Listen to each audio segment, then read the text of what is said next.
ಯೋಹಾನನು ಬರೆದ ಸುವಾರ್ತೆ 11ನೇ ಅಧ್ಯಾಯ 43ನೇ ವಚನ 44ನೇ ವಚನವನ್ನು ನಾವು ಓದ್ತಾ ಇದ್ದೇನೆ. ಅದನ್ನು ಹೇಳಿದ ಮೇಲೆ ದೊಡ್ಡ ಶಬ್ದದಿಂದ ಲಾಜರನೇ ಹೊರಗೆ ಬಾ ಎಂದು ಕೂಗಿದನು. ಸತ್ತಿದ್ದವನು ಹೊರಗೆ ಬಂದನು. ಅವನ ಕೈಕಾಲುಗಳು ಬಟ್ಟೆಗಳಿಂದ ಕಟ್ಟಿದ್ದವು. ಅವನ ಮುಖವು ಕೈಪಾವಡದಿಂದ ಸುತ್ತಿತ್ತು. ಯೇಸು ಅವರಿಗೆ, ಅವನನ್ನು ಬಿಚ್ಚಿರಿ, ಹೋಗಲಿ ಎಂದು ಹೇಳಿದನು. ದೇವರು ಈ ವಾಕ್ಯಗಳನ್ನು ನಮ್ಮೆಲ್ಲರಿಗಾಗಿ ಆಶೀರ್ವದಿಸಿ ತನ್ನ ಆತ್ಮನ ಮೂಲಕ ಆತನ ಅನುಗ್ರಹಿಸಿಕೊಳ್ಳಿ. ಪ್ರಿಯರೇ, ನಾವು ಯೇಸು ಕ್ರಿಸ್ತನ ದೈವತ್ವದಲ್ಲಿ ನಾವು 1ನೇ ಅಧ್ಯಾಯದಿಂದ 11ನೇ ಅಧ್ಯಾಯದವರೆಗೂ ಆತನು ಮಾಡಿರುವಂತಹ ಕಾರ್ಯಗಳಲ್ಲಿ, ಆತನು ಹೇಳಿರುವಂತ ಮಾತುಗಳಲ್ಲಿ ಕಂಡು ಬಂದಂತ ದೈವತ್ವದ ಬಗ್ಗೆ ನಾವು ಆಲೋಚನೆ ಮಾಡ್ತಾ ಬರ್ತಾ ಇದ್ದೇವೆ. ಈಗ ನಾವು ಓದಿರುವಂತ ಈ ವಚನ ಭಾಗದಲ್ಲಿ ಯೇಸು ಕ್ರಿಸ್ತನ ದೈವತ್ವ ಅಂತ ನಾವು ಆಲೋಚನೆ ಮಾಡುವಾಗ ಆತನಿಗೆ ಮರಣದ ಮೇಲೆ ಇರುವಂತ ಒಂದು ಅಧಿಕಾರವನ್ನು ಇಲ್ಲಿ ತನ್ನ ಮಾತಿನ ಮೂಲಕವಾಗಿ ವ್ಯಕ್ತಪಡಿಸಿರುವಂತದ್ದು ವಾಕ್ಯದಲ್ಲಿ ನಾವು ಗಮನಿಸ್ತಾ ಇದ್ದೇವೆ. ಆತನ ಮಾತಿಗಿರುವಂತ ಶಕ್ತಿ ಮರಣಿಸಿ 4 ದಿನಗಳ ಸಮಾಧಿಯಲ್ಲಿ ಇಡಲ್ಪಟ್ಟಂತ ಲಾಜರನು ಎದ್ದು ಬಂದಿರುವಂತ ಒಂದು ದೃಶ್ಯವನ್ನು ನಾವಿಲ್ಲಿ ಈ ವಾಕ್ಯದಲ್ಲಿ ನಾವು ಗಮನಿಸಿದ್ದೇವೆ. ಅವನು ಎದ್ದು ಬಂದಿದ್ದಾನೆ, ಆದ್ರೆ ಅವನ ಕೈಕಾಲುಗಳು ಕಟ್ಟಿದ್ದವು. ಕೆಲವರು ಅನ್ಮಿಟ್ ನಲ್ಲಿದ್ದಾರೆ, ಮೀಟ್ ಮಾಡ್ರಿ ಅಣ್ಣ. ಓಕೆ. ಅವನ ಮುಖವು ಕೈ ಪಾವಡದಿಂದ ಸುತ್ತಿತ್ತು ಅಂತೇಳಿ ವಾಕ್ಯದಲ್ಲಿ ಗಮನಿಸ್ತೇವೆ. ಅದರ ಪ್ರಿಯರೇ, ಈ ವಚನ ಭಾಗದಲ್ಲಿ ನಮ್ಮ ಕರ್ತನಾಗಿರುವಂತ ಯೇಸು ಕ್ರಿಸ್ತನು ಆತನ ತನ್ನ ದೈವತ್ವವನ್ನು, ಮರಣದ ಮೇಲೆ ತನಗಿರುವಂತ ಅಧಿಕಾರವನ್ನು ಇಲ್ಲಿ ವ್ಯಕ್ತಪಡಿಸಿದ್ದಾನೆ. ನಾನು ಕಳೆದ ವಾರದಲ್ಲಿ ಇದನ್ನು ಪ್ರಾರಂಭಿಸಿ ಇದನ್ನು ಮುಗಿಸಬೇಕಂತ ಹೇಳಿ ಆಲೋಚನೆ ಮಾಡಿದ್ದೆ, ಆದ್ರೆ ಮುಗಿಸ್ಲಿಕ್ಕೆ ಆಗಲಿಲ್ಲ. ಆದ್ರೆ ಇವತ್ತು ಉಳಿದಿರುವಂತ ಕೆಲವೊಂದು ಸತ್ಯಾಂಶಗಳನ್ನು ನಾವು ಕೇಳಿಸಿಕೊಂಡು ನಾವು ಈ ಅಂಶವನ್ನು, ಯೇಸು ಕ್ರಿಸ್ತನ ದೈವತ್ವ ಎಂಬ ಅಂಶವನ್ನು ನಾವು ಮುಗಿಸ್ಕೊಳ್ಳೋಣ. ಆಮೇಲೆ ಕರ್ತನ ಚಿತ್ತವಾದ್ರೆ ಮತ್ತೊಂದು ವಿಚಾರದೊಂದಿಗೆ ನಾವು ಕರ್ತನೊಂದಿಗೆ ಸಹವಾಸವನ್ನು ಮಾಡೋಣ. ಇಲ್ಲಿ ಸತ್ತು ಹೋಗಿ 4 ದಿನಗಳು ಸಮಾಧಿಯಲ್ಲಿ ಇಡಲ್ಪಟ್ಟಂತ ಲಾಜರನು ಯೇಸು ಕ್ರಿಸ್ತನ ಶಬ್ದವನ್ನು ಕೇಳಿಸಿಕೊಂಡು ಅವನು ಸಜೀವನಾಗಿ ಹೊರಗೆ ಬಂದಿರುವಂತದ್ದು ನಾವಿಲ್ಲಿ ಗಮನಿಸುವಂತ ವಿಷಯ. ಅದಕ್ಕೆ ನಾನು ಕಳೆದ ಸಾರಿ ಹೇಳಿದ್ದೆ, ಇಡೀ ಪ್ರಪಂಚವು ಯಾವುದ್ರ ಮೇಲೆ ಆತುಕೊಂಡು, ಇಡೀ ಪ್ರಪಂಚದ ಜನರು ಯಾವುದರಿಂದ ನಡೆಸಲ್ಪಡ್ತಾ ಇದ್ದಾರೆ ಅಂತ ನೋಡುವಾಗ ಹಣದ ವಿಚಾರದಲ್ಲಿ ಮತ್ತು ಟೆಕ್ನಾಲಜಿ ವಿಚಾರದಲ್ಲಿ ಇವತ್ತು ಪ್ರಪಂಚವು ನಡೀತಾ ಇದೆ. ಅವು ನಿರ್ಜೀವವಾದಂತ ವಸ್ತುಗಳು, ಆದರೆ ಮನುಷ್ಯನ ಕೈಯಲ್ಲಿ ಅವು ಉಪಯೋಗಿಸಲ್ಪಡುವಾಗ ಅದರಿಂದ ಮಹಾ ಅದ್ಭುತವಾದಂತ ಕಾರ್ಯಗಳು ನಡೀತಾ ಇದ್ದಾವೆ. ಅದರಿಂದ ಮನುಷ್ಯರಿಗೆ ಎಷ್ಟೋ ಪ್ರಯೋಜನವೂ ಕೂಡ ಆಗ್ತಾ ಇದೆ ಅಂತೇಳಿ ನಾವು ಗಮನಿಸಿಕೊಂಡಿದ್ದೇವೆ. ಆದ್ರೆ ಜೀವದಲ್ಲಿರುವಂತ ಮನುಷ್ಯರು ಮಾತ್ರ ದೇವರ ವಾಕ್ಯಕ್ಕೆ ಕಿವಿಗೊಡದೆ ಕ್ರಮವನ್ನು ತಪ್ಪಿ ಇಷ್ಟ ಬಂದ ಹಾಗೆ ಜೀವಿಸ್ತಾ ಇರುವಂತ ದಿನಗಳನ್ನು ನಾವು ನೋಡ್ತಾ ಇದ್ದೇವೆ. ಅದಕ್ಕಾಗಿ ಆ ದೇವರ ಮಾತಿಗಿರುವಂತ ಶಕ್ತಿ ನಮ್ಮಲ್ಲಿ ಕಾರ್ಯ ಸಾಧಕವಾಗಬೇಕು. ಆ ಶಕ್ತಿಯನ್ನು ನಾವು ಅನುಭವಿಸಬೇಕು. ಆ ವಾಕ್ಯದ ಪ್ರಕಾರ ನಾವು ಜೀವಿಸಬೇಕು ಅಂತೇಳಿ ನಾವು ಕೇಳಿಸಿಕೊಂಡಿದ್ದೇವೆ. ಅಂದ್ರೆ ದೇವರ ಮಾತಿಗೆ ನಾವು ವಿಧೇಯರಾಗಿ ನಾವು ಜೀವಿಸಬೇಕು ಅಂತ ಹೇಳಿ. ಆದ್ರೆ ಇಲ್ಲಿ ನಾನು ಕಳೆದ ಸಾರಿ ಹೇಳಿದ್ದೆ, ಒಂದು 3 ವಿಷಯಗಳನ್ನು ಈ ವಚನ ಭಾಗದಲ್ಲಿ ನಾವು ಗಮನಿಸಿದ್ದೇವೆ. ಏನಂತಂದ್ರೆ, ಇವತ್ತು ಅಕ್ಷರಾರ್ಥವಾಗಿ ಸತ್ತು ಹೋದಂತವರು ಎದ್ದು ಬರುವಂಥದ್ದು ಅದು ಅಪರೂಪ. ಅದು ಒಬ್ಬ ಮನುಷ್ಯನ ಕೈಯಿಂದ ಸಾಧ್ಯವೇ ಇಲ್ಲ. ಒಬ್ಬ ವ್ಯಕ್ತಿ ಸತ್ತು ಹೋದಾಗ ಅವನನ್ನು ನಾನು ಎಬ್ಬಿಸುತ್ತೇನೆ ಅಂತ ಹೇಳಿ ಪ್ರಾರ್ಥನೆ ಮಾಡುವಂತವ್ರು, ಜನರನ್ನು ಮೋಸ ಮಾಡುವಂತವ್ರು ಇವತ್ತು ಲೋಕದಲ್ಲಿ ಎಷ್ಟೋ ಜನರಿದ್ದಾರೆ. ಬಹುಶಃ ಪ್ರಾಣಾಪಾಯ ಪರಿಸ್ಥಿತಿನಲ್ಲಿ ಇರುವಾಗ ಪ್ರಾರ್ಥನೆ ಮಾಡುವ ದೇವರು ಸಹಾಯ ಮಾಡಿದ್ದಾನೆ. ಅನೇಕ ಜನರನ್ನು ಆತನು ಸ್ವಸ್ಥಪಡಿಸಿದ್ದಾನೆ, ಆರೋಗ್ಯವನ್ನು ಹೆಚ್ಚಿಸಿದ್ದಾನೆ ಮತ್ತು ದೇವರ ಅದ್ಭುತವಂತ ಕಾರ್ಯಗಳು ನಡೆದಿದ್ದಾವೆ. ಕೊನೆಯ ಉಸಿರಿನಲ್ಲಿರುವಂತವರನ್ನು, ಪ್ರಾಣಾಪಾಯ ಪರಿಸ್ಥಿತಿನಲ್ಲಿ ಇರುವಂತವರನ್ನು ಇವತ್ತು ಕೂಡ ದೇವರು ತನ್ನ ಭಕ್ತರ ಪ್ರಾರ್ಥನೆ ಕೇಳಿಸಿಕೊಂಡು ಆತನ ಸ್ವಸ್ಥತೆ ಮಾಡ್ತಾ ಇರುವಂತದ್ದು, ಆರೋಗ್ಯ ಕೊಡ್ತಾ ಇರುವಂತದ್ದು ನಾವು ಗಮನಿಸುವಂತ ವಿಷಯ. ಆದ್ರೆ ಕೆಲವರು ದುರ್ಬೋಧಕರು ಬಂದಿದ್ದಾರೆ, ನಾವು ಸತ್ತು ಹೋದವರನ್ನು ಎಬ್ಬಿಸಿದ್ದೇವೆ ಅಂತ ಹೇಳಿ. ಈಗಿನ ಕಾಲದಲ್ಲಿ ಆ ರೀತಿಯಾಗಿ ಸತ್ತು ಹೋದಂತವರು ಎದ್ದು ಬರುವಂತದ್ದು ಅದು ನಂಬಲಿಕ್ಕೆ ಅಸಾಧ್ಯವಾದಂತ ಒಂದು ವಿಷಯ. ಆದ್ರೆ ದೇವರ ವಾಕ್ಯ ಹೇಳುವಂತದ್ದು ಏನಂತಂದ್ರೆ, ಯೇಸು ಕ್ರಿಸ್ತನನ್ನು ನಂಬದೇ ಇರುವಂತ ಪ್ರತಿಯೊಬ್ಬರು ಕೂಡ ಆತ್ಮಿಕವಾದಂತ ಮರಣದಲ್ಲಿ ಸತ್ತು ಹೋದಂತವರೇ ಅಂತೇಳಿ ನಾವು ಗಮನಿಸಿದ್ದೇವೆ. ಶಾರೀರಿಕವಂತ ಮರಣದ ಬಗ್ಗೆ ನಾವು ಮಾತಾಡ್ತಾ ಇಲ್ಲ. ಆತ್ಮಿಕವಾಗಿ ಇವತ್ತು ಅನೇಕ ಜನರು ಆತ್ಮಿಕವಂತ ಮರಣದಲ್ಲಿ ಇದ್ದಾರೆ ಅಂತೇಳಿ ನಾವು ಗಮನಿಸಿದ್ದೇವೆ. ಅದಕ್ಕಾಗಿ ಈ ಆತ್ಮಿಕವಾದಂತ ಮರಣದಲ್ಲಿದ್ದಂಥವರಿಗೆ ಆ ಜೀವ ಸುವಾರ್ತೆಯನ್ನು ತಿಳಿಸಿದಾಗ ಆ ಸುವಾರ್ತೆಯನ್ನು ಕೇಳಿಸಿಕೊಂಡು ಅವರು ಸಜೀವರಾಗಿ ಎದ್ದು ಬರುವಂತದ್ದು ಎಷ್ಟೋ ಕೋಟಾನುಕೋಟಿ ಜನರು ಇವತ್ತು ನಮ್ಮ ಕಣ್ಣು ಮುಂದೆ ಇದ್ದಾರೆ. ಆತ್ಮಿಕವಾಗಿ ಮರಣಿಸಿ ದೇವರ ವಾಕ್ಯವನ್ನು ಕೇಳಿಸಿಕೊಂಡು ಅವರು ಸಜೀವರಾಗಿ ಎದ್ದು ಬಂದು ಈಗಿನವರೆಗೂ ಕೂಡ ನಾವೆಲ್ಲರೂ ಸಾಕ್ಷಿಗಳಾಗಿದ್ದೇವೆ. ಅದು ದೇವರಿಗೆ ಸ್ತೋತ್ರ. ಅದಕ್ಕಾಗಿ ಈ ತಪ್ಪಾದಂತ ಉಪದೇಶಗಳು, ತಪ್ಪಾದಂತ ದುರ್ಬೋಧನೆಗಳು ಕೂಡ ಲೋಕದಲ್ಲಿ ಇರುವಾಗ ನಾವು ದೇವರ ವಾಕ್ಯವನ್ನು ಬಹು ಎಚ್ಚರಿಕೆಯಿಂದ ನಾವು ಆಲೋಚನೆ ಮಾಡಿಕೊಳ್ತಾ ಅದರಿಂದ ನಾವು ಪ್ರಯೋಜನವನ್ನು ಪಡ್ಕೊಳ್ಳಬೇಕು. ಅದಕ್ಕಾಗಿ ಇವತ್ತು ಯೇಸು ಕ್ರಿಸ್ತನಿಗೆ ಮರಣದ ಮೇಲೆ ಅಧಿಕಾರ ಉಂಟು, ಬೇರೆ ಮಾತಿಲ್ಲ. ಆದ್ರೆ ಆತ್ಮಿಕವಾಗಿ ಸತ್ತಂತವರನ್ನು ಕೂಡ ಪ್ರಾಮುಖ್ಯವಾಗಿ ಆತನ ಶಾರೀರಿಕವಂತ ಮರಣ ಬಗ್ಗೆ ಆತನ ಹೆಚ್ಚಾಗಿ ಮಾತಾಡಿ ಕೆಲವೊಂದು ಸಂದರ್ಭಗಳಲ್ಲಿ ಅಲ್ಲಿ ಪರಿಸ್ಥಿತಿಯಿಂದ ಅವರನ್ನು ಎಬ್ಬಿಸಿದ್ದಾನೆ. ಒಬ್ಬ ವಿಧವೆಯ ಮಗನನ್ನು ಅನೇಕ ಕೆಲವರನ್ನು ದೇವರು ಎಬ್ಬಿಸಿರುವಂತದ್ದು ವಾಕ್ಯದಲ್ಲಿ ಗಮನಿಸ್ತೇವೆ. ಆದ್ರೆ ಯೇಸು ಕ್ರಿಸ್ತನ ಹೆಚ್ಚಿನ ಫೋಕಸ್, ಆತನ ಹೆಚ್ಚಾಗಿ ದೃಷ್ಟಿ ಇಟ್ಟಿರುವಂತದ್ದು ಏನಂತಂದ್ರೆ ಆತ್ಮಿಕವಾಗಿ ಪಾಪ ಅಪರಾಧಗಳಿಂದ ಸತ್ತಂತವರನ್ನು ಆತನು ಎಬ್ಬಿಸುವುದಕ್ಕಾಗಿ, ಸುವಾರ್ತೆ ಮೂಲಕವಾಗಿ ಅವರನ್ನು ಎಬ್ಬಿಸಿ ಅವರಿಗೆ ನಿತ್ಯ ಜೀವವನ್ನು ಕೊಡುವುದಕ್ಕಾಗಿ ಆತನು ಈ ಲೋಕಕ್ಕೆ ಬಂದ. ನಾನು ಕಳೆದ ಸಾರಿ ಕೂಡ ಹೇಳಿದ್ದೆ, ಈ ಶಾರೀರಿಕವಂತ ಮರಣವನ್ನು ತಪ್ಪಿಸಿಕೊಳ್ಳಿಕ್ಕೆ ಯಾರಿಂದಲೂ ಸಾಧ್ಯವಿಲ್ಲ. ಇವತ್ತು ನಾವು ಬದುಕಿದ್ರೆ ನಾಳೆ ಆದ್ರೂ ನಾವು ಸತ್ತು ಹೋಗ್ಲೇಬೇಕು. ಈ ಶಾರೀರಿಕವಂತ ಮರಣಕ್ಕಾಗಿ ಯೇಸು ಸ್ವಾಮಿ ಲೋಕಕ್ಕೆ ಬಂದಿಲ್ಲ. ಶಾರೀರಿಕವಾಗಿ ಮರಣದಿಂದ ನಮ್ಮನ್ನು ಎಬ್ಬಿಸಬೇಕಾಗಿ ಯೇಸು ಸ್ವಾಮಿ ಲೋಕಕ್ಕೆ ಬಂದಿಲ್ಲ. ಯೇಸು ಕ್ರಿಸ್ತನ ಬಂದಿರುವಂತ ಉದ್ದೇಶ ಏನಂತಂದ್ರೆ ಪಾಪ ಅಪರಾಧಗಳಿಂದ ಸತ್ತಂತವರನ್ನು ಆತನು ಎಬ್ಬಿಸಿ ಆ ನಿತ್ಯ ಜೀವದಲ್ಲಿ, ನಿತ್ಯತ್ವದಲ್ಲಿ ಸೇರಿಸಬೇಕು ಅಂತೇಳಿ ಕರ್ತನಾಗಿರುವಂತ ಯೇಸು ಕ್ರಿಸ್ತನು ಈ ಲೋಕಕ್ಕೆ ಬಂದನು. ಇವತ್ತು ನಾವೆಲ್ಲರೂ ಕೂಡ ಯೇಸು ಕ್ರಿಸ್ತನ ಮುಖಾಂತರವಾಗಿ ನಾವು ಜೀವವನ್ನು ಪಡ್ಕೊಂಡಿದ್ದೇವೆ. ಆತ್ಮಿಕವಾದಂತ ಮರಣವನ್ನು ತಪ್ಪಿಸಿಕೊಂಡು ಇವತ್ತು ನಾವು ಸಜೀವರಾಗಿ ದೇವರ ಸಾಕ್ಷಿಗಳಾಗಿ ನಾವು ನಿಂತಿದ್ದೇವೆ. ದೇವರು ಸ್ತೋತ್ರ ಸಲ್ಲಿಸೋಣ. ಆದ್ರೆ ಕಳೆದ ಸಾರಿ ಈ ಆತ್ಮಿಕವಾದಂತ ಮರಣ ಅಂದ್ರೆ ಏನು ಅಂತ ನಾವು ಗಮನಿಸಿದ್ದೇವೆ. ಆತ್ಮಿಕವಂತ ಮರಣ ಅಂದ್ರೆ ಆದಾಮ ಹವ್ವಲಿಗೆ ದೇವರು ಹೇಳಿದಂತ ಮಾತು, ನೀವು ಆ ಹಣ್ಣನ್ನು ತಿಂದು ಕೂಡಲೇ ಸತ್ತು ಹೋಗ್ತೀರಿ ಅಂತೇಳಿ. 2ನೇ ಅಧ್ಯಾಯ 17ನೇ ವಚನದಲ್ಲಿ. 3:16 ಆದಿಕಾಂಡ ಪುಸ್ತಕದಲ್ಲಿ ಅವರು ತಿಂದಿದ್ದಾರೆ, ಪಕ್ಕದಂತ ಗಂಡನಿಗೂ ಕೊಟ್ಟಿದ್ದಾರೆ. ಆದ್ರೂ ಅವ್ರು ಸತ್ತು ಹೋದ್ರ? ಅಬ್ಸಲ್ಯೂಟ್ಲಿ ಅವ್ರು ಸತ್ತು ಹೋದರು.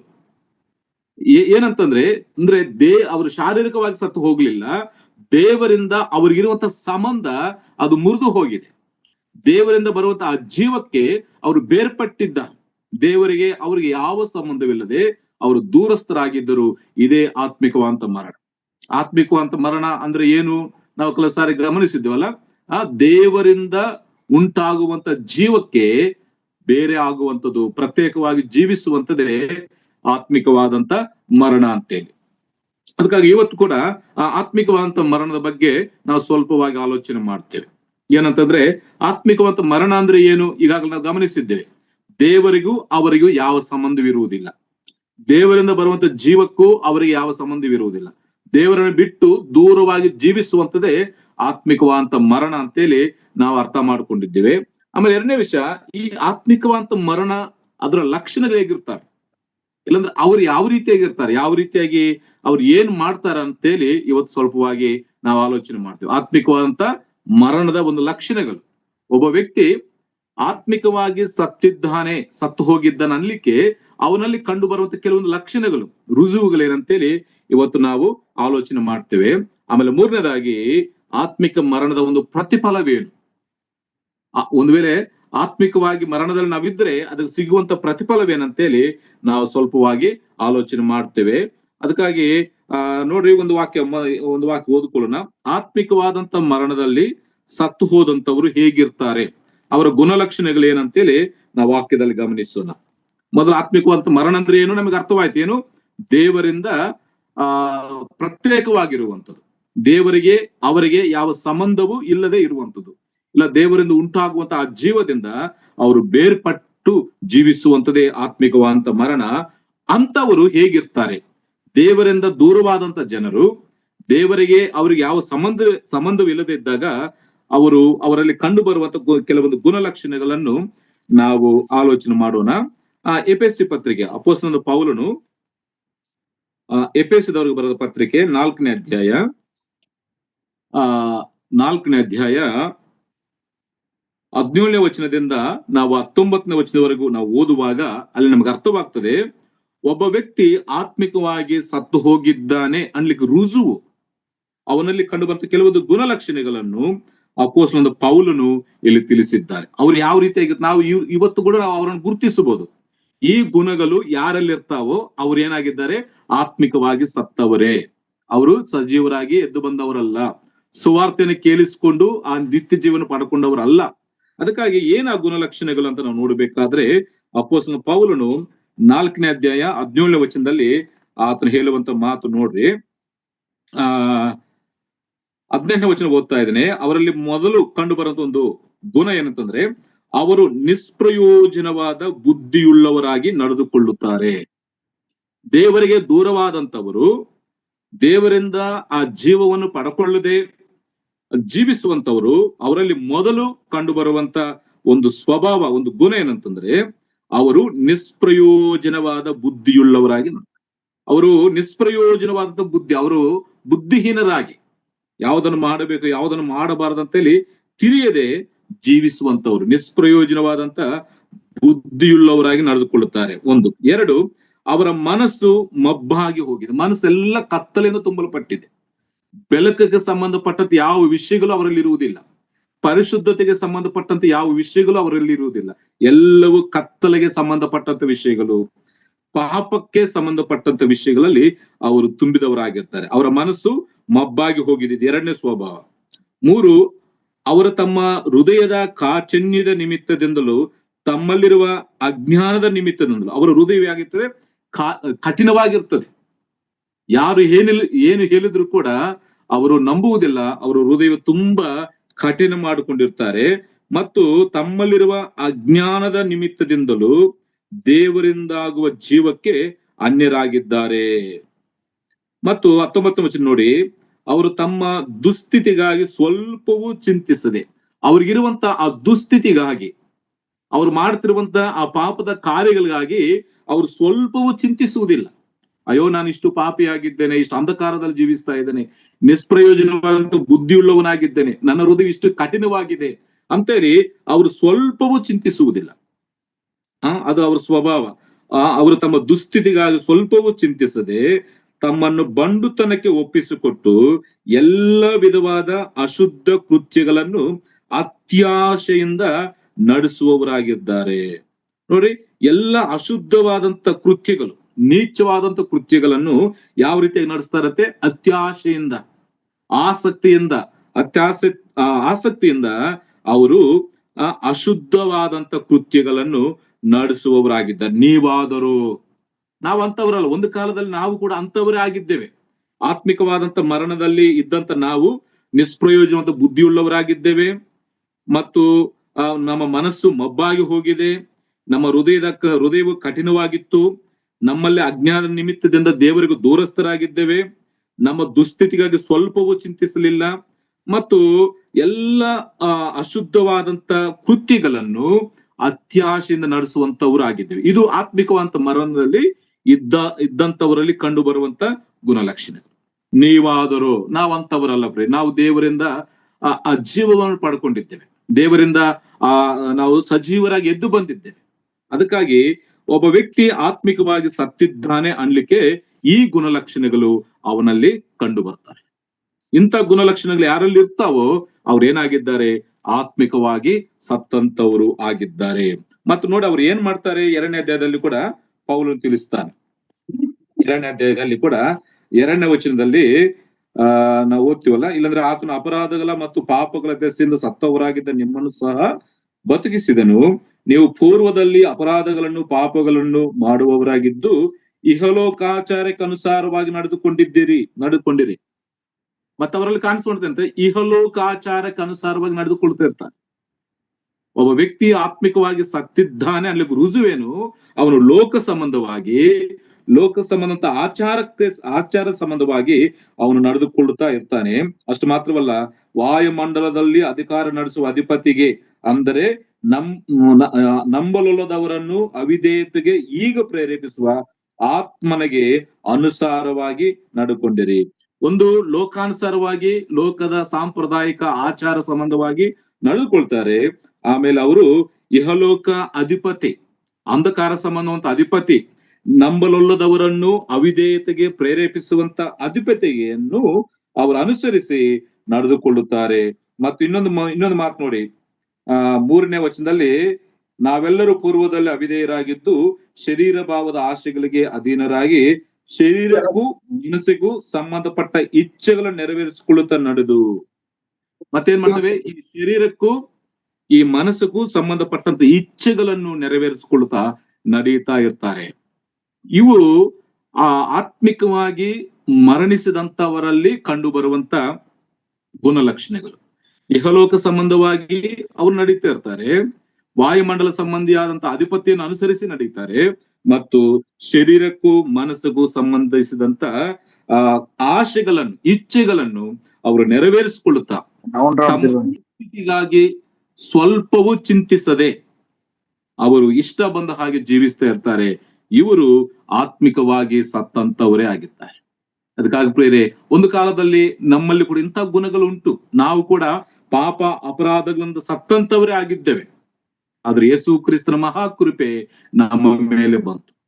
ಅದಕ್ಕಾಗಿ ಒಂದು ವೇಳೆ ಇನ್ನೂ ಇಂಥ ಗುಣಲಕ್ಷಣಗಳಲ್ಲಿ ಯಾರಾದ್ರೂ ಇದ್ದರೆ, ಇಂಥ ಸ್ವಭಾವ ಹೊಂದಿಕೊಂಡು ಹೃದಯವನ್ನು ಕಠಿಣ ಮಾಡಿಕೊಂಡು ನಿಷ್ಪ್ರಯೋಜನವಂತ ಬುದ್ಧಿ ಉಳ್ಳವರಾಗಿ ಮನಸ್ಸೆಲ್ಲ ಮೊಬ್ಬಾಗಿ ತಮ್ಮ ದುಸ್ಥಿತಿಗಳ ಸ್ವಲ್ಪವೂ ಚಿಂತಿಸದೆ ಇಷ್ಟ ಬಂದ ಹಾಗೆ ಜೀವಿಸುವಂತವ್ರು ಯಾರಾದಿದ್ರೆ ಅವರು ಆತ್ಮಿಕವಾಗಿ ಮರಣಿಸಿದಂತವರೇ.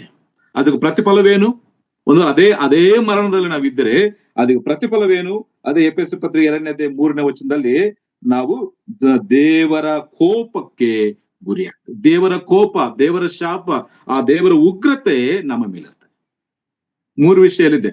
ಆತ್ಮಿಕವಂತ ಮರಣ ಅಂದ್ರೆ ಏನು, ಆ ಮರಣದ ಸ್ವಭಾವ ಎಲ್ಲ ಗುಣಲಕ್ಷಣ ಹೇಗಿರ್ತವೆ, ಅದ್ರ ಪ್ರತಿಫಲವೇನು?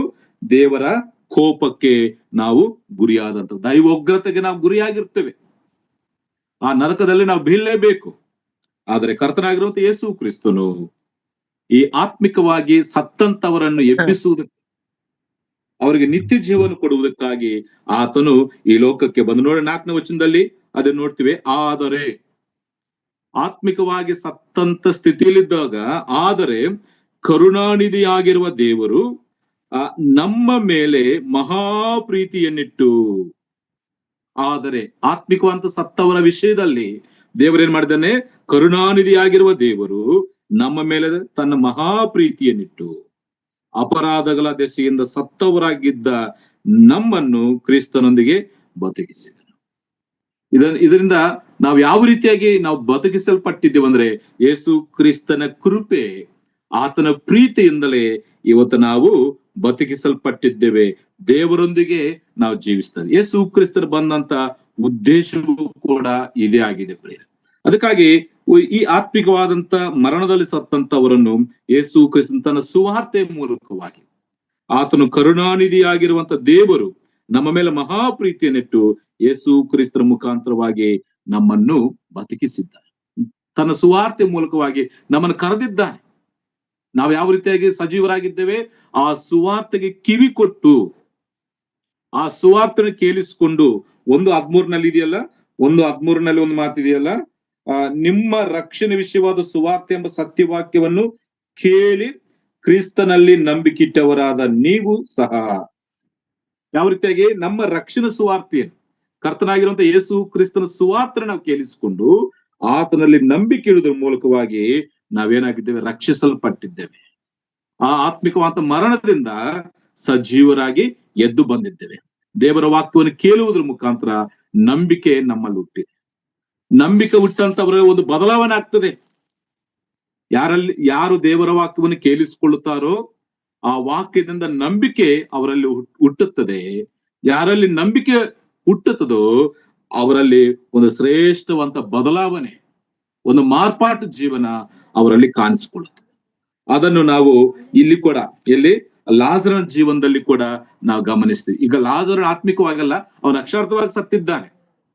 ಆದರೆ ನಮಗೆ ಆತ್ಮಿಕವಾದಂತ ಒಂದು ಆಲೋಚನೆ ಅಂತಂದ್ರೆ, ಆತ್ಮಿಕವಾದಂತ ಸತ್ತಂತ ನಾವು ದೇವರ ಸುವಾರ್ತೆನ ಕೇಳಿಸಿಕೊಂಡು, ನಮ್ಮ ರಕ್ಷಣೆ ಸುವಾರ್ತೆನ ಕೇಳಿಸಿಕೊಂಡು ಆತನಲ್ಲಿ ನಂಬಿಕೆ ಇಡುವುದರ ಮೂಲಕವಾಗಿ ಇವತ್ತು ನಾವು ರಕ್ಷಿಸಲ್ಪಟ್ಟಿದ್ದೇವೆ, ನಾವು ದೇವರ ಮಕ್ಕಳಾಗಿದ್ದೇವೆ. ಅದಕ್ಕಾಗಿ ಇನ್ನೂ ಆತ್ಮಿಕವಂತ ಮರಣದಲ್ಲಿ ಸತ್ತವರಿದ್ರೆ ದೇವರ ಸುವಾರ್ತೆ ನಮ್ಮ ಕಡೆ ಪ್ರಕಟಿಸಲ್ಪಡ್ತಾ ಇದೆ. ಪ್ರತಿದಿನವೂ ದೇವರ ವಾಕ್ಯ ಪ್ರಕಟಿಸಲ್ಪಡ್ತಾ ಇದೆ. ಆತ್ಮಿಕವಾಗಿ ಸತ್ತಂತವ್ರು ಹೇಗಿರ್ತಾರೆ ನಾವು ನೋಡಿದ್ದೇವೆ, ಅವರ ಸ್ವಭಾವ ಗುಣಲಕ್ಷಣಗಳು ನಾವು ನೋಡಿದ್ದೇವೆ. ಅದಕ್ಕಾಗಿ ದೇವರ ಸುವಾರ್ತೆನ ಕೇಳಿಸಿಕೊಂಡು ನಾವು ಈ ಭೂಲೋಕದಲ್ಲಿ ದೇವರ ಮಕ್ಕಳಾಗಿ ನಾವು ಜೀವಿಸಬೇಕು. ನೋಡಿ ಇನ್ನು ಹೇಗಿರ್ತಾರೆ ಅಂದ್ರೆ ಒಂದು ಮಾತು ಓದ್ಕೊಳ್ಳೋಣ. ಯೆಶಾಯನ ಪ್ರವಾದನ ಗ್ರಂಥ 59ನೇ ಅಧ್ಯಾಯದಲ್ಲಿ ಒಂದು ಮಾತಿದೆ. ಯೆಶಾಯನ ಪ್ರವಾದನ ಗ್ರಂಥ 59ನೇ ಅಧ್ಯಾಯ 10ನೇ ವಚನ ಕಡೆ ಭಾಗದಲ್ಲಿ ಒಂದು ಮಾತಿದೆಯಲ್ಲ, ಪುಷ್ಟರ ನಡುವೆ ಸತ್ತವರ ಹಾಗಿದ್ದೇವೆ. ಇದು ಹೇಗಿದೆ ಅಂದ್ರೆ ಚೆನ್ನಾಗಿ ನಾವು ಜೀವಿಸುತ್ತಾ ಇದ್ದವರ ಹಾಗಿದ್ದು ಸತ್ತವರಾಗಿದ್ದೇವೆ. ಅಂದ್ರೆ ಅವ್ರ ಹೆಸರಿಗೆ ಮಾತ್ರ ಜೀವಿಸ್ತಾ ಇದ್ದಾರೆ, ಆದರೆ ಅವರ ಕಾರ್ಯಗಳು ನೋಡಿದ್ರೆ ಸತ್ತಂತ ಕಾರ್ಯಗಳಾಗಿದೆ.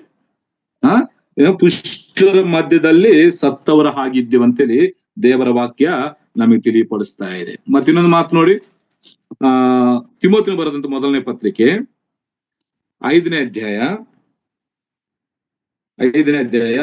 6ನೇ ವಚನದಲ್ಲಿ ಕೂಡ ಮಾತಿದೆಯಲ್ಲ, ಆದ್ರೆ ಭೋಗಿಯಾಗಿರುವ ವಿಧವೆಯು ಬದುಕಿರುವಾಗಲೂ ಸತ್ತವಲೇ. ಭೋಗಿಯಾಗಿರುವ ಅಂದ್ರೆ ಎಲ್ಲವನ್ನ ಅನುಭವಿಸಬೇಕು, ಶರೀರಕ್ಕೂ ಮನಸ್ಸಿಗೂ ಬಂದಂತ ಇಚ್ಛೆಗಳನ್ನು ಅನುಭವಿಸಬೇಕಂತೇಳಿ ಭೋಗಿಯಾಗಿರುವಂತ ವಿಧವೆಯು ಬದುಕಿರುವಾಗಲೂ ಸತ್ತವಲೇ. ಇವತ್ತು ಹೆಸರಿಗೆ ಮಾತ್ರ ಬದುಕಿದ್ದೇವೆ ಅಂತ ಸ್ಥಿತಿ ಇದೆ, ಆದರೆ ಕಾರ್ಯಗಳು ನೋಡುವಾಗ ಸತ್ತಂತವರು ನಾವಾಗಿದ್ದೇವೆ. ನೋಡಿ ಪ್ರಕಟಣೆ ಗ್ರಂಥದಲ್ಲಿ ಕೂಡ ಮಾತು ಓದ್ತೇವೆ.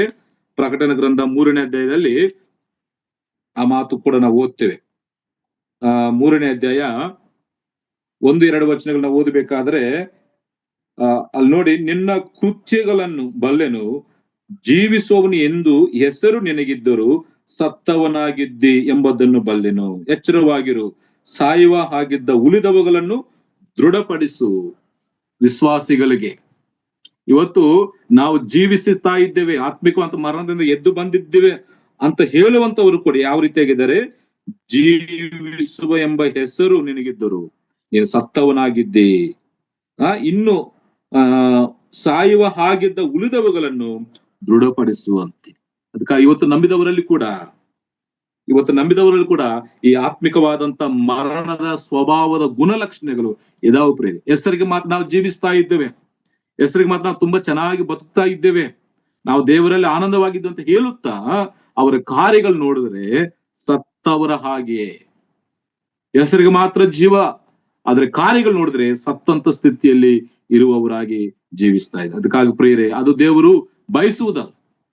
ದೇವರು ನಮ್ಮಿಂದ ನಾವು ಪರಿಪೂರ್ಣ ಸಜೀವರಾಗಿ ನಾವು ಎದ್ದು ಬಂದು ದೇವರ ನಾಮದ ಮಹಿಮೆಗಾಗಿ ಜೀವಿಸಬೇಕಂತೇಳಿ ವಾಕ್ಯದಲ್ಲಿ ನಾವು ಗಮನಿಸ್ತೀವಿ. ಇಲ್ಲಿ ನೋಡ್ರಿ, ಇಲ್ಲಿ ಲಾಜರ ಜೀವನದಲ್ಲಿ ಕೂಡ ಯೇಸು ಕ್ರಿಸ್ತನ ಮಾತನ್ನು ಕೇಳಿಸಿಕೊಂಡು ಲಾಜರನ್ನು ಕೇಳಿಸ್ಕೊಂಡು ಕೂಡಲೇ ಅವನು ಸಜೀವನಾಗಿ ಎದ್ದು ಬಂದಿರುವಂಥದ್ದು. ಅವನು ಅನೇಕರಿಗೆ ಸಾಕ್ಷಿಯಾಗಿ ನಿಂತಿದ್ದಾನೆ, ಅವನು ಸಜೀವನಾಗಿ ಎದ್ದು ಬಂದಿದ್ದಾನೆ. ಮತ್ತು ಅನೇಕರು ಲಾಜರನನ್ನು ನೋಡಿ, ಅವನ ಜೀವವನ್ನು ನೋಡಿ ಅನೇಕರು ಯೇಸು ಕ್ರಿಸ್ತನಲ್ಲಿ ನಂಬಿಕೆ ಇಟ್ಟಿದ್ದಾರೆ. ಇವತ್ತು ಯೇಸು ಕ್ರಿಸ್ತನ ಸಜೀವರಾಗಿ ಎದ್ದು ಬಂದಂತ ನಮ್ಮಲ್ಲಿ ನಮ್ಮಿಂದ ಎಷ್ಟು ಜನರು ಆ ಹೊಸ ಜೀವನದ ಗುಣಲಕ್ಷಣಗಳು ನೋಡ್ತಾ ಇದ್ದಾರೆ, ಅದನ್ನು ನಾವು ಅರ್ಥ ಮಾಡ್ಕೊಳ್ಬೇಕು ಪ್ರಿಯರೇ. ಲಾಜರನಿಂದ ಅನೇಕ ಜನರು ಯೇಸು ಕ್ರಿಸ್ತನ ನಂಬಿದ್ದಾರೆ, ಅವರು ಸತ್ಯಕ್ಕೆ ಸಾಕ್ಷಿಗಳಾಗಿದ್ದಾರೆ. ಅದಕ್ಕಾಗಿ ನಾನು ನಿಜವಾಗಿ ಆತ್ಮಿಕವಾಗಿ ಆ ಮರಣ ಎದ್ದು ಬಂದಿದ್ರೆ ನನ್ನಲ್ಲಿ ಒಂದು ಬದಲಾವಣೆ, ನನ್ನಲ್ಲಿ ಒಂದು ವ್ಯತ್ಯಾಸ, ಒಂದು ಮಾರ್ಪಾಟು ನನ್ನಲ್ಲಿ ಉಂಟಾಗ್ತದೆ. ಇಲ್ಲೊಂದು ವಿಷಯ ನಾವು ಗಮನಿಸ್ತೇವೆ ನೋಡಿ, ಲಾಜರನು ಯೇಸು ಕ್ರಿಸ್ತನ ಸ್ವರವನ್ನು ಕೇಳಿಸುವ ಹೊರಗೆ ಬಂದಿದ್ದಾನೆ. ಜೀವ ಮಾತ್ರ ಬಂದಿದೆ, ಆದ್ರೆ ಆತನು ಬಂದಂತ ಸ್ಥಿತಿ ಯಾವ ರೀತಿಯಾಗಿದೆ, ಕೆಲವೊಂದು ಬಂಧಕಗಳಿಂದ ಬಂಧಿಸಲ್ಪಟ್ಟ ಹಾಗೆ ಬಂದಿದ್ದ. ನಾವು ನೋಡ್ತೀವಲ್ಲ, ಅವನು ಹೊರಗೆ ಸತ್ತಿದ್ದವನು ಹೊರಗೆ ಬಂದನು, ಅವನ ಕೈ ಕಾಲುಗಳೇನು ಬಟ್ಟೆಗಳಿಂದ ಕಟ್ಟಿದ್ದವು, ಅವನ ಮುಖವು ಕೈಪಾವಳದಿಂದ ಸುತ್ತಿತ್ತು. ಇವತ್ತು ಅನೇಕ ಜನ ನಾವು ಎದ್ದು ಬಂದಿದ್ದೀವಿ ಅಂತೇಳಿ ಈ ಬಂಧನಗಳನ್ನು ಬಿಡಿಸಿಕೊಳ್ಳದೆ ಹಾಗೆ ಅವರು ಲೋಕಕ್ಕೆ ಹೊರಟು ಹೋಗ್ತಾ ಇದ್ದಾರೆ. ಅದರಿಂದ ಅಂತವರು ನೋಡಿ ಏನಂತಾರೆ, ದೆವ್ವಗಳು, ಅಲ್ಲ, ಅಂತವ್ರು ನೋಡಿ ಪಿಶಾಚಿಗಳಂತ ಕರೀತಾರೆ. ಆ ಬಂಧನಗಳನ್ನ ಬಿಡಿಸ್ಕೊಳ್ಳಬೇಕು. ಈಗ ಯೇಸು ಕ್ರಿಸ್ತನ ಸ್ವರವನ್ನು ಕೇಳಿಸಿಕೊಂಡಾಗ ಲಾಜರನಿಗೆ ಜೀವ ಬಂತು, ಅವನು ಎದ್ದು ಹೊರಗೆ ಬಂದಿದ್ದಾನೆ. ಅದ್ರ ಹೊರಗೆ ಬಂದ ಕೂಡಲೇ ಲಾಜರನ ಸ್ಥಿತಿ ಯಾವ ರೀತಿಯಾಗಿದೆ? ಕೈ ಕಾಲುಗಳು ಕಟ್ಟಲ್ಪಟ್ಟಿದ್ದವು, ಮುಖಕ್ಕೆ ಕೈ ಪಾವಡದಿಂದ ಮುಖವು ಸುತ್ತಲ್ಪಟ್ಟಿದೆ. ಇದನ್ನು ಬಿಚ್ಚಬೇಕು. ಇದನ್ನು ಬಿಚ್ಚಿ, ಈ ಬಂಧನಗಳನ್ನು ಬಿಚ್ಚಿಕೊಂಡು ನಾವು ಸ್ವತಂತ್ರರಾಗಿ ನಾವು ಹೊರಗೆ ಹೋದಾಗ ನಮ್ಮನ್ನು ನೂತನ ವ್ಯಕ್ತಿಗಳಾಗಿ ಗುರ್ತಿಸ್ತಾರೆ, ನಮ್ಮನ್ನು ನೋಡಿ ಆಶ್ಚರ್ಯ ಪಡ್ತಾರೆ. ಆದ್ರೆ ಇವತ್ತು ಅನೇಕ ವಿಶ್ವಾಸಿಗಳು ಸುವಾರ್ತನೆ ಕೇಳಿಸ್ಕೊಳ್ತಾರೆ, ಅದರ ಬಂಧನಗಳನ್ನು ಬಿಚ್ಚಿಕೊಳ್ಳುವುದಿಲ್ಲ. ಆ ಬಂಧನಗಳಲ್ಲಿ ಹಾಗೆ ಇರ್ತಾರೆ. ಅವರು ಅದರಲ್ಲೇ ಬಂಧಿಸಲ್ಪಡ್ತಾರೆ. ಅನೇಕ ವ್ಯಸನಗಳಿಂದ, ಅನೇಕ ಅಭ್ಯಾಸಗಳಿಂದ ಅವರು ಬಂಧಿಸಲ್ಪಟ್ಟು, ನಾವು ಕೂಡ ಕ್ರೈಸ್ತರು, ಇವತ್ತು ನಾವು ಕೂಡ ಕ್ರೈಸ್ತರಂತೇಳಿ ಕುಡಿಯುವಂತವ್ರು ಇದ್ದಾರೆ, ನಾವು ಕಂತ ಕ್ರೈಸ್ತರಂತೇಳಿ ವ್ಯಭಿಚಾರ ಮಾಡುವಂತವ್ರು ಇದ್ದಾರೆ, ನಾವು ಕೂಡ ಕ್ರೈಸ್ತರಂತೇಳಿ ಕಳ್ಳತನ ಮಾಡುವಂತವ್ರು ಇದ್ದಾರೆ. ಕೈ ಕಾಲುಗಳ ಹಾಗೆ ಪಾಪದಲ್ಲಿ ಬಂಧಿಸಲ್ಪಟ್ಟಿದ್ದ. ಆ ಬಂಧನಗಳು ಬಿಡಲ್ಪಡಲಿಲ್ಲ. ಅದು ಬಿಚ್ಚುವವರು ಯಾರು? ಯಾವ ರೀತಿಯಾಗಿ ಬಿಚ್ಚಬೇಕು? ಯೇಸು ಹೇಳ್ತಾನಲ್ಲ, ಅವನನ್ನು ಬಿಚ್ಚಿರಿ, ಅವ ಹೋಗಲಿ ಅವರಿಗೆ. ಅಂದ್ರೆ ದೇವರ ಸೇವಕರು ತನ್ನ ವಾಕ್ಯಗಳಿಂದ, ಸುವಾರ್ಥದಿಂದ ಕಟ್ಟಲ್ಪಟ್ಟಂತ ಬಂಧನಗಳು ಬಿಚ್ಚಲ್ಪಡಬೇಕು. ದೇವರ ವಾಕ್ಯವನ್ನು ಕೇಳಿಸಿಕೊಳ್ಳುವಾಗ ನಾವು ಯಾವ ಸ್ಥಿತಿಯಲ್ಲಿ ಬಂಧಿಸಲ್ಪಟ್ಟಿದ್ದೆವೋ ಅದರಿಂದ ಬಿಡುಗಡೆ ಹೊಂದಬೇಕು. ಆಗ್ಲೇ ನಿಜವಾದಂತ ಜೀವ, ಆಗ್ಲೇ ನಿಜವಾದಂತ ಒಂದು ಮನುಷ್ಯತ್ವ, ಆಗ್ಲೇ ನಿಜವಾದಂತ ಒಂದು ದೇವರ ಸ್ವರೂಪ ನಮ್ಮಲ್ಲಿ ಉಂಟಾಗ್ತದೆ. ಈ ಎಲ್ಲ ಅಲೆ ಬಂಧನಗಳಿಂದ ಬಂಧಿಸಲ್ಪಟ್ಟು ನಾವು ಒಳಗೆ ಹೋದರೆ, ಇಲ್ಲ ಸಮಾಜ ಒಳಗೆ ಹೋದ್ರೆ ಏನಂತಾರೆ? ದೇವ ಅಂತ ಕರೀತಾರೆ. ಬದಲಾವಣೆ ಜೀವನ ನೋಡ್ಲಿಕ್ಕೆ ಆಗಲ್ಲ ಪ್ರೇರಿ. ಅದಕ್ಕಾಗಿ ಇಲ್ಲಿ ನಾವು ದೇವರ ವಾಕ್ಯವನ್ನು ಕೇಳಿಸ್ಕೊಳ್ಳಬೇಕು. ಕೇಳಿಸ್ಕೊಂಡಾಗ ಎರಡನೇ ಕಾರ್ಯ, ನಾವು ಯಾವುದರಲ್ಲಿ ಸಿಕ್ಕಾಕೊಂಡಿದ್ದೆವೋ, ನಾವು ಯಾವುದರಲ್ಲಿ ಬಂಧಿಸಲ್ಪಟ್ಟಿದ್ದೆವೋ ಅವುಗಳಿಂದ ನಾವು ಬಿಡುಗಡೆ ಹೊಂದಬೇಕು. ಜ್ಞಾನೋಕ್ತಿ 28:13 ಇದೆಯಲ್ಲ, ದೋಷಗಳನ್ನು ಮುಚ್ಚುವವನಿಗೆ ಶುಭವಾಗದು, ಅವುಗಳನ್ನು ಒಪ್ಪಿಕೊಂಡು ಬಿಟ್ಟು ಬಿಡುವವನಿಗೆ ದೇವರ ಕರುಣೆ ಸಿಗ್ತದೆ. ಬಿಟ್ಟು ಬಿಡಬೇಕು. ಆ ಪಾಪದ ಬಂಧನಗಳನ್ನು ನಾವು ಬಿಟ್ಟು ಬಿಡುವಾಗ ದೇವರು ನಮಗೆ ಸಹಾಯ ಮಾಡ್ತಾರೆ. ನಾವು ಕೂಡ ಸಜೀವರಾಗಿ ದೇವರ ಸತ್ಯಕ್ಕೆ ಸಾಕ್ಷಿಗಳಾಗಿ ನಿಲ್ತೇವೆ.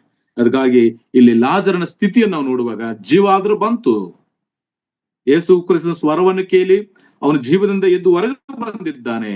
ಆದ್ರೆ ಕೆಲವೊಂದು ಬಂಧನಗಳು, ಕೈ ಕಾಲುಗಳು ಕಟ್ಟಲ್ಪಟ್ಟಿದ್ದವು, ಮುಖಕ್ಕೆ ಒಂದು ಕೈ ಪಾವಡದಿಂದ ಸುತ್ತಿತ್ತು. ಪೌಲನು ಹೇಳ್ತಾನೆ, ನಾವೆಲ್ಲರೂ ಮುಸುಕು ತೆಗೆದಿರುವ ಮುಖದಿಂದ ಆ ದೇವರ ಮಹಿಮೆಯನ್ನು ನೋಡಬೇಕು ಅಂತೆ. ನಮ್ಮ ಮುಖದ ಮೇಲೆ ಒಂದು ಮುಸುಕಿದೆ, ಆ ಕೈ ಪಾವಡವನ್ನು ತೆಗೆದು ನಾವು ದೇವರನ್ನು ನೋಡ್ಬೇಕು. ಆದ್ರೆ ಇವತ್ತು ಅನೇಕ ಜನರಿಗೆ ಮುಖಕ್ಕೆ ಏನಾಕಿದರೆ ಮುಸುಕು ಹಾಕಿಕೊಂಡಿದ್ದಾರೆ. ಹೊರಗೆ ಒಂದು, ಒಳಗೆ ಒಂದು ನಟನ ಜೀವನ, ವೇಷಧಾರ ಜೀವನ ಇವತ್ತು ಜೀವಿಸ್ತಾ ಇದ್ರೆ ನಿಜವಾದ ಜೀವವು ಅವರಲ್ಲಿ ನೋಡ್ಲಿಕ್ಕೆ ಆಗ್ತಾ ಇಲ್ಲ. ಆತ್ಮಿಕವಂತ ಸತ್ವತ ಸ್ಥಿತಿಯಲ್ಲಿ ಇವತ್ತು ಜೀವಿಸುವಂತವರು ಎಷ್ಟೋ ಜನರು. ಇಲ್ಲಿ ಲಾಜರನ ಪರಿಸ್ಥಿತಿ ನಾವು ಗಮನಿಸಬೇಕಾದ್ರೆ, ಯೇಸು ಕ್ರಿಸ್ತನ ಸ್ವರವನ್ನು ಕೇಳಿಸಿಕೊಂಡು ಅವನು ಎದ್ದು ಹೊರಗೆ ಬಂದನು. ಆದರೆ ಬಿಚ್ಚುವಂತವ್ರು ಯಾರು? ನೀವು ಅವರಿಗೆ, ಯೇಸು ಅವರಿಗೆ ಅವನನ್ನು ಬಿಚ್ಚಿರಿ, ಬಿಚ್ಚುವಂತ ಕಾರ್ಯ ನಡೆಯಬೇಕು. ಕೆಲವೊಂದು ಬಂಧನಗಳನ್ನು ಬಿಚ್ಚಬೇಕು, ಬಿಡುಗಡೆ ಆಗಬೇಕು. ಆಗ್ಲೇ ಅವನು ಸ್ವತಂತ್ರವಾಗಿ ತುಂಬಾ ಸಂತೋಷವಾಗಿ ಹೊರಗೆ ಹೋಗ್ಲಿಕ್ಕೆ ಆಗ್ತದೆ.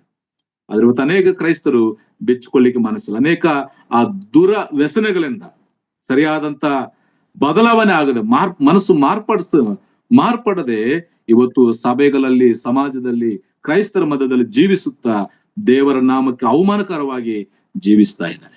ಹಾಗಾಗಿ ಸುವಾರ್ತನೆ ಕೇಳಿಸ್ಕೊಳ್ಳಬೇಕು. ಸುವಾರ್ತೆ ಮುಖಾಂತರವಾಗಿ ನಾವು ರಕ್ಷಿಸಲ್ಪಟ್ಟಿರ್ತೀವಿ. ರಕ್ಷಿಸಲ್ಪಟ್ಟಾಗ ನಮ್ಮಲ್ಲಿರುವಂತ ಕೆಲವೊಂದು ಕಾರ್ಯಗಳು ನಾವೇ ಅವುಗಳನ್ನು ತೆಗೆದು ಹಾಕೊಳ್ಳಬೇಕು. ಇಲ್ಲ ದೇವರ ಸೇವಕರು ವಾಕ್ಯದಿಂದ ಎಚ್ಚರಿಸುವಾಗ, ದೇವರ ವಾಕ್ಯದಿಂದ ಎಚ್ಚರಿಸುವಾಗ ಆ ಬಂಧನಗಳಿಂದ ನಾವು ಬಿಡುಗಡೆ ಹೊಂದಬೇಕು. ಆ ರೀತಿಯಾಗಿ ಹೊಂದದೇ ಇದ್ದರೆ ಏನಾಗ್ತದೆ? ನಾವು ಪರಿಪೂರ್ಣ ಮನುಷ್ಯತ್ವ ಇಲ್ಲ ಪರಿಪೂರ್ಣ ಜೀವವನ್ನು ಪಡ್ಕೊಳ್ಳಿಕ್ಕೆ ಆಗೋದಿಲ್ಲ. ಇಲ್ಲಿ ಅವರು ಹೋಗಿ ಆತನು ಬಿಚ್ಚಿದ್ದಾರೆ, ಆ ಕೈ ಕಾಲಿಗೆ ಕಟ್ಟಲ್ಪಟ್ಟಂತ ಬಂಧನವನ್ನು ಬಿಚ್ಚಿದ್ದಾರೆ, ಮುಖಕ್ಕಿರುವಂತ ಆ ಕೈ ಪಾವಡವನ್ನು ಬಿಚ್ಚಿದ್ರಿಂದ ಅವನು ಸಂಪೂರ್ಣ ಒಂದು ಲಾಜರನ ಹಾಗೆ ಅವ್ರ ಮಧ್ಯದಲ್ಲಿ ಕಾಣಿಸಿಕೊಂಡಿದ್ದಾನೆ. ಅದಕ್ಕಾಗಿ ಈ ಬಿಚ್ಚುವಂತ ಕೆಲಸ ನಮ್ಮಲ್ಲಿ ಕೂಡ ಆಗಬೇಕು. ನೋಡ್ರಿ, ಕೆಲವೊಂದು ಕಾರ್ಯಗಳನ್ನ ಓದೋಣ. ರೋಮಪತ್ರಿಕೆ, ಇವತ್ತು ವಿಶ್ವಾಸಿಗಳು ಯಾವ್ಯಾವುದರಿಂದ ಬಂಧಿಸಲ್ಪಟ್ಟಿದ್ದಾರೋ.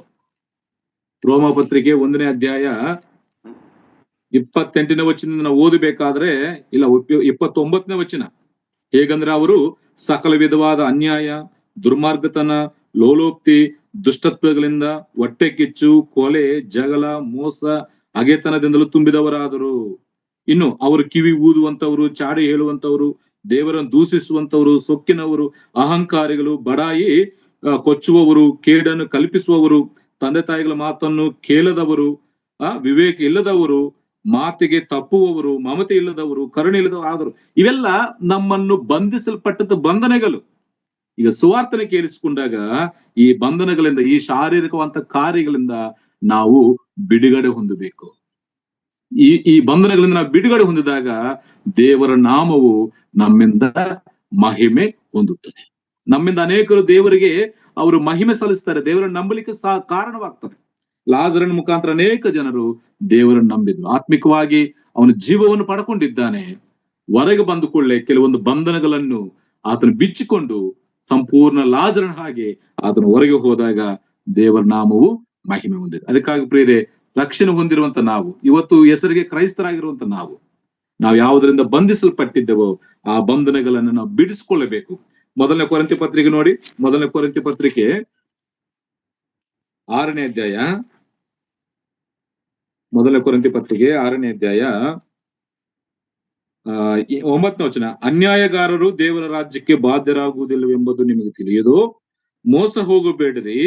ಜಾರರು, ವಿಗ್ರಹಾರಾಧಿಕರು, ವ್ಯಭಿಚಾರಿಗಳು, ವಿಟರು, ಪುರುಷಗಾಮಿಗಳು, ಕಳ್ಳರು, ಲೋಭಿಗಳು, ಕುಡುಕರು, ಬೈಯುವವರು, ಸುಳುಕೊಳ್ಳುವವರು ಇವರಲ್ಲಿ ಒಬ್ಬರಾದರು ದೇವರ ರಾಜ್ಯಕ್ಕೆ ಬಾಧ್ಯರಾಗುವುದಿಲ್ಲ. ನಿಮ್ಮಲ್ಲಿ ಕೆಲವರು ಅಂತವರಾಗಿದ್ದೀರಿ. ಒಂದು ಕಾಲದಲ್ಲಿ ನಾವು ಅಂತವರಾಗಿದ್ದೇವೆ. ಆದ್ರೆ ವಿಚಿತ್ರ ಏನಂತಂದ್ರೆ, ಇವತ್ತು ದೇವರನ್ನು ನಂಬಿದಾಗಲೂ ಕೂಡ ಅನೇಕರಲ್ಲಿ ಈ ಶಾರೀರಿಕವಾದಂತ ಕಾರ್ಯಗಳು ಹಾಗೆ ಕಾರ್ಯ ಮಾಡ್ತಿದ್ದಾವೆ.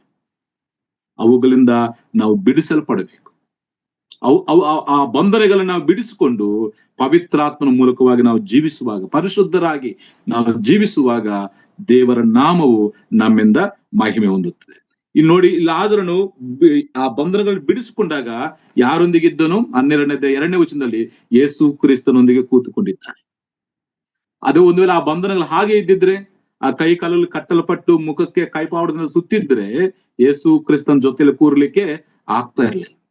ಯಾರು ದೇವರ ಮಾತನ್ನು ಕೇಳಿಸಿಕೊಂಡು ಆ ಪಾಪದ ಬಂಧನಗಳಿಂದ ಬಿಡಿಸಲ್ಪಡ್ತಾರೋ ಅವ್ರು ಎಲ್ಲಿರ್ತಾರೆ? ಕರ್ತನಾಗಿರುವಂತ ಯೇಸು ಕ್ರಿಸ್ತನೊಂದಿಗೆ ಅವ್ರು ಕೂತ್ಕೊಂಡಿರ್ತಾರೆ. ಅಂತವರನ್ನು ನೋಡಿ ಅನೇಕ ಜನರಲ್ಲಿ ಮಾರ್ಪಾಟಾಗ್ತದೆ. ಅದಕ್ಕಾಗಿ ಕಳೆದ ಒಂದು ವಿಷಯ ನಾವೇನು ಮಾಡಬೇಕು, ಯಾವ ರೀತಿಯಾಗಿ ನಮ್ಮ ಬಂಧನಗಳನ್ನ ಬಿಡಿಸ್ಕೊಳ್ಬೇಕಂತ ಒಂದು ಮಾತು ಹೇಳಿ ನಾನು ಈ ಕೂಟವನ್ನು ಮುಗಿಸ್ತೇನೆ. ರೋಮಪತ್ರಿಕೆ 6ನೇ ಅಧ್ಯಾಯ, ರೋಮಪುರದವರು ಬರೆದ ಪತ್ರಿಕೆ 6ನೇ ಅಧ್ಯಾಯ 11ನೇ ವಚನದಿಂದ 13ನೇ ವಚನದವರೆಗೆ ನಾವು ಓದಿಕೊಳ್ಳೋಣ. 11ನೇ ವಚನ. ನಾವೇನು ಮಾಡ್ಬೇಕಂದ್ರೆ, ಇದು ನಾವೇ ಮಾಡಬೇಕಾಗಿರುವಂತದ್ದು, ನಮ್ಮನ್ನ ನಾವೇ ಮಾಡ್ಕೊಳ್ಬೇಕು. ಇಲ್ಲಾಂದ್ರೆ ದೇವರ ವಾಕ್ಯವು ನಮಗೆ ಕೇಳ್ತಾ ಇದ್ದಾಗ ನಮ್ಮನ್ನು ನಾವು ಕ್ರಮಪಡಿಸ್ಕೊಳ್ಬೇಕಾದಂತ ಒಂದು ಕಾರ್ಯ. 11ನೇ ವಚನ. ಅದೇ ಪ್ರಕಾರ ನೀವು ಸಹ ನಿಮ್ಮನ್ನು ಕ್ರಿಸ್ತ ಯೇಸುವಿನ ಐಕ್ಯದಿಂದ ಪಾಪದ ಪಾಲಿಗೆ ಸತ್ತವರು ದೇವರಿಗಾಗಿ ಜೀವಿಸುವವರೆಂದು ಮೊದಲು ಎನಿಸಿಕೊಳ್ಳಬೇಕು. ನಾವ್ಯಾರು? ಪಾಪದ ಪಾಲಿಗೆ ಸತ್ತವರು. ಇನ್ನು ಪಾಪವು ನಮ್ಮಲ್ಲಿ ಇರಬಾರದಂತೇಳಿ ನಮ್ಮನ್ನು ನಾವೇ ಎನಿಸ್ಕೊಳ್ಬೇಕು. ನಾವು ಪರಿಶುದ್ಧರು, ನಾವು ನೀತಿವಂತರು, ನಾವು ಆ ಪಾಪಕ್ಕೆ ಹೋಗುವುದಿಲ್ಲ ಅಂತೇಳಿ ಆ ಕಾರ್ಯಗಳು ನಮ್ಮನ್ನು ನಾವೇ ಎನಿಸ್ಕೊಳ್ಬೇಕು. ಆಮೇಲೆ 2ನೇದು ನೋಡಿ, 12ನೇ ವಚನ. ಹೀಗಿರುವುದರಿಂದ ಸಾಯತಕ್ಕ ನಿಮ್ಮ ದೇಹದ ಮೇಲೆ ಪಾಪಗಳನ್ನು ಆಳಗೂಡಿಸಿ ನೀವು ದೇಹದ ದುರಾಶೆಗಳಿಗೆ ಒಳಪಡಬೇಡಿರಿ. 2, ನಮ್ಮ ದೇಹದ ಮೇಲೆ ಪಾಪಗಳಿಗೆ ಅವಕಾಶ ಕೊಡಬಾರದು. ಆಳ್ವಿಕೆ ಮಾಡ್ಲಿಕ್ಕೆ ಇಲ್ಲ ಆಡಳಿತ ನಡೆಸಲಿಕ್ಕೆ ನಮ್ಮ ದೇಹದ ಮೇಲೆ ಪಾಪಕ್ಕೆ ಅವಕಾಶ ಕೊಡಬಾರದು, ದೇಹದ ದುರಾಶೆಗಳಿಗೆ ಒಳಪಡಬಾರದು. ಒಂದು, ನಮ್ಮನ್ನು ನಾವೇ ಪರಿಶುದ್ಧರು ಎನಿಸ್ಕೊಳ್ಬೇಕು. 2, ಪಾಪದ ಕಾರ್ಯಗಳಿಗೆ ನಾವು ಒಳಪಡಬಾರದು. 3ನೇದು ಏನ್ ಮಾಡಬೇಕು? ಇದು ಮಾತ್ರವಲ್ಲದೆ ನೀವು ನಿಮ್ಮ ಅಂಗಗಳನ್ನು ಪಾಪಕ್ಕೆ ಒಪ್ಪಿಸುವವರಾಗಿದ್ದು ಆ ದಾಸತ್ವ ನಡೆಸುವ ಸಾಧನಗಳಾಗಬೇಡಿರಿ. ನಮ್ಮ ಅಂಗಗಳನ್ನು ಪಾಪಕ್ಕೆ ಒಪ್ಪಿಸಿ ಆ ಪಾಪವನ್ನು ಮಾಡಿಸ್ಲಿಕ್ಕೆ ಸಾಧನಗಳಾಗಿ ಮಾಡಬಾರದು. ಮೊದಲು ಏನ್ ಮಾಡಬೇಕು? ನೀತಿ ಸಾಧನಗಳಾಗಿ. ಅದೇ ವಚನ ಕಂಟಿನ್ಯೂ ಓದಬೇಕಾದ್ರೆ ನೀವು ಜೀವಿತರಾಗಿ ಆದ್ರೆ ಸತ್ತವರೊಳಗಿಂದ ಜೀವಿತಗಳಾಗಿ ನಿಮ್ಮನ್ನು ದೇವರಿಗೆ ಒಪ್ಪಿಸಿಕೊಟ್ಟು ನಿಮ್ಮ ಅಂಗಗಳನ್ನು ನೀತಿ ಕೃತ್ಯಗಳನ್ನು ನಡೆಸುವ ಸಾಧನಗಳಾಗಿ ಆತನಿಗೆ ಸಮರ್ಪಿಸ್ರಿ. 3 ಕಾರ್ಯಗಳು ಮಾಡ್ಬೇಕು. ಇವತ್ತು ನಾವು ರಕ್ಷಿಸಲ್ಪಟ್ಟಿದ್ದೇವೆ, ಅದಕ್ಕಾಗಿ ಏನ್ ಮಾಡ್ಬೇಕು? ಮೊದಲು ನಮ್ಮನ್ನು ನಾವೇ ಪರಿಶುದ್ಧ ಎನಿಸ್ಕೊಳ್ಬೇಕು. ನಾನು ಪರಿಶುದ್ಧನು, ನಾನು ರಕ್ಷಿಸಲ್ಪಟ್ಟಿದ್ದೇನೆ, ನಾನು ಜೀವದಿಂದ ಎದ್ದು ಬಂದಿದ್ದೇನೆ ಅಂತ ಹೇಳಿ ನಮ್ಮನ್ನು ನಾವು ಎನಿಸ್ಕೊಳ್ಬೇಕು. 2, ನಮ್ಮ ದೇಹದ ಮೇಲೆ ಪಾಪಕ್ಕೆ ಅವಕಾಶ ಕೊಡಬಾರದು, ದುರಾಶೆಗಳಿಗೆ ಒಳಪಡಬಾರದು. ಮತ್ತು ನಮ್ಮ ಅವಯವಗಳನ್ನು, ನಮ್ಮ ಕೈ, ಕಾಲು, ಬಾಯಿ, ನಮ್ಮ ಶಾರೀರಿಕ ಅವಯವಗಳನ್ನು ದುರ್ನೀತಿ ಸಾಧನಗಳಾಗಿ ನಾವು ಒಪ್ಪಿಸದೆ ದೇವರ ನೀತಿ ಸಾಧನಗಳಾಗಿ ನಾವು ಒಪ್ಪಿಸುವಾಗ ಏನಾಗ್ತದೆ? ದೇವರ ನಾಮಕ್ಕೆ ಮಹಿಮಕರವಾಗಿ ನಾವು ಜೀವಿಸ್ತೇವೆ. ಇಲ್ಲಿ ನಾನು 3 ವಿಷಯ ಹೇಳಿದ್ದೇನೆ. ಒಂದು, ಆತ್ಮಿಕವಾದಂತ ಮರಣ ಎಲ್ಲರಿಗಿದೆ. ಆ ಮರಣವೊಂದಿಂದ ಎದ್ದು ಬಂದಂತವ್ರು ಸುವಾರ್ತೆ ಮೂಲಕವಾಗಿ ಎದ್ದು ಬರ್ತಾರೆ. ಎದ್ದು ಬಂದಂತವ್ರು ಏನ್ ಮಾಡ್ಬೇಕು? ಕೆಲವೊಂದು ಬಂಧನಗಳಿಂದ ಅವನು ಬಿಡುಗಡೆ ಹೊಂದಿ ಅವನು ಪರಿಶುದ್ಧನಾಗಿ ಜೀವಿಸಬೇಕು. ಪರಿಶುದ್ಧನಾಗಿ ಜೀವಿಸಬೇಕಾದ್ರೆ 3 ಕಾರ್ಯಗಳು. ನಮ್ಮನ್ನು ನಾವೇ ಎನಿಸ್ಕೊಳ್ಳಬೇಕು, ನಾನು ಪರಿಶುದ್ಧನು ಅಂತ. 2, ದೇಹದ ಮೇಲೆ ಯಾವ ದುರಾಶೆಗಳಿಗೆ, ಪಾಪದ ಕಾರ್ಯಗಳಿಗೆ ಅವಕಾಶ ಕೊಡಬಾರದು. 3, ನಮ್ಮ ಅವಯವಗಳನ್ನು ಕೂಡ ನೀತಿ ಸಾಧನಗಳಾಗಿ ದೇವರಿಗೆ ಒಪ್ಪಿಸುವಾಗ ನಾವು ಈ ಭೂಲೋಕದಲ್ಲಿ ನಾವು ಜೀವಿಸ್ತೇವೆ. ನಮ್ಮ ಮುಖಾಂತರ ದೇವರ ನಾಮ ಮಹಿಮೆ ಹೊಂದುತ್ತದೆ, ದೇವರು ಮಹಿಮೆ ಹೊಂದುತ್ತಾನೆ. ಅದಕ್ಕಾಗಿ ಪ್ರಿಯರೇ, ಈ ರೀತಿಯಾಗಿ ದೇವರ ವಾಕ್ಯದ ನಮ್ಮನ್ನು ನಾವು ಬಲಪಡಿಸ್ಕೊಳ್ಳೋಣ, ನಮ್ಮನ್ನು ನಾವು ಕ್ರಮಪಡಿಸ್ಕೊಳ್ಳೋಣ. ಯೇಸು ಕ್ರಿಸ್ತನ ಬರೋಣವು ಹತ್ತಿರವಾಗಿದೆ, ಪಾಪಕ್ಕೆ ಅವಕಾಶವನ್ನು ಕೊಟ್ಟಿದೆ. ನಾವು ಸಜೀವರಾಗಿ, ಸತ್ಯವಂತರಾಗಿ ನಾವು ಈ ಭೂಲೋಕದಲ್ಲಿ ಜೀವಿಸುತ್ತಾ ದೇವರ ಬರೋಣಕ್ಕಾಗಿ ನಾವು ಸಿದ್ಧರಾಗಿರೋಣ. ಆ ರೀತಿಯಾಗಿರ್ಲಿಕ್ಕೆ ದೇವರ ಆತ್ಮನು ನಮ್ಮೆಲ್ಲರೂ ಸಹಾಯ ಮಾಡ್ಲಿ. ಮತ್ತು ನಿಮ್ಮೆಲ್ಲರಿಗೂ ನನ್ನ ವಂದನೆಗಳನ್ನು ತಿಳಿಸುತ್ತಾ ನನ್ನ ಮಾತುಗಳನ್ನು ಮುಗಿಸ್ತಾ ಇದ್ದೇನೆ. ಎಲ್ಲರೂ ಧನ್ಯವಾದ.